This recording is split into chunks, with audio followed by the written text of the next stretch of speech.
ইতালিতে প্রবাসীদের আয় বাড়ছে। ইতালিতে প্রথমবারের মতো নির্ধারণ করা হচ্ছে ন্যূনতম মজুরি কাঠামো।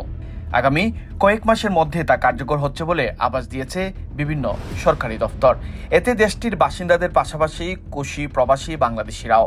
ইউরোপের অধিকাংশ দেশের নিজস্ব জাতীয় ন্যূনতম মজুরি আইন থাকলেও ইতালিতে তা এখন পর্যন্ত নির্দিষ্ট হয়নি। একটি সমন্বিত জাতীয় চুক্তির মাধ্যমে যুগ যুগ ধরে দেশটির মালিক ও শ্রমিকদের কাজ এবং লেনদেন শর্তাবলী পরিচালিত হচ্ছে।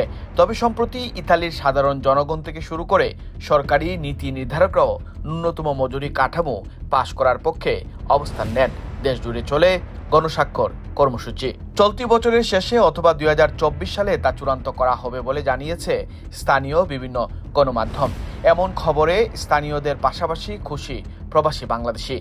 ইতালির কর্মজীবী মানুষের সংখ্যা প্রায় 2.5 কোটি, যার মধ্যে 27 লাখ বিদেশি।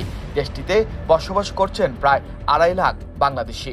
বর্তমানে ন্যূনতম মজুরি প্রায় 1100 ইউরো হলেও নতুন এ কাঠামো কার্যকর হলে তা 1,500 ইউরোর বেশি হবে বলে জানা গেছে। এতে বাড়বে ইতালীয় নাগরিক ও প্রবাসী বাংলাদেশিদের আয়।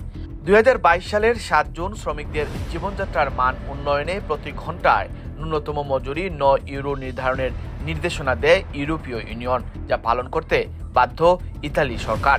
ইতালির জন্য ন্যূনতম মজুরি কি হতে পারে?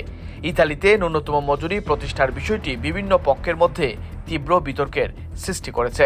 সমালোচকরা যুক্তি দেন যে এটি সম্মিলিত দর কষাকষির ভূমিকাকে হ্রাস করতে পারে এবং এর ফলে সমস্ত মজুরি স্তরে ফার্মগুলির জন্য উচ্চ শ্রম ব্যয় হতে পারে।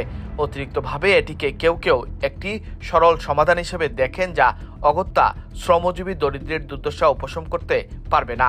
এর কারণ হলো ন্যূনতম মজুরির বিধান সম্ভবত কম নিয়ন্ত্রিত কর্মসংস্থানের ক্ষেত্রে প্রসারিত হবে।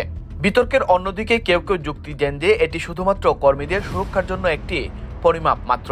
বাজারের ব্যর্থতা সংশোধন করে ব্যবসায়িক উৎপাদনশীলতাকে জোরদার করার একটি সুযোগও হবে, কারণ ইতালিতে ন্যূনতম মজুরি 1990 সাল থেকেই হ্রাস পাচ্ছে।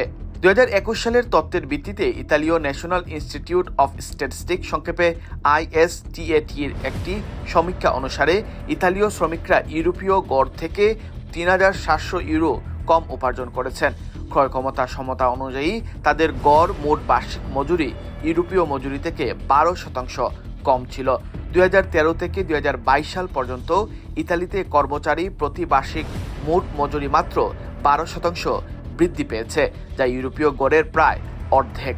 এদিকে গবেষণায় দেখা যাচ্ছে 2020 এবং 2023 সালের মধ্যে OECD দেশগুলোতে ন্যূনতম মজুরি বৃদ্ধি তাদের ক্রমবর্ধমান মুদ্রাস্ফীতির সাথে তাল মিলিয়ে চলতে দেয়। এই প্রক্রিয়াগুলো অনুসরণ করার জন্য সংস্থাগুলির এমন একটি সিস্টেম থাকা দরকার যা তাদের ব্যবসার জন্য সত্যিকার অর্থে কি গুরুত্বপূর্ণ কিংবা কী ধরনের পজিটিভ ফোকাস পড়বে তা বিবেচনা করতে পারে।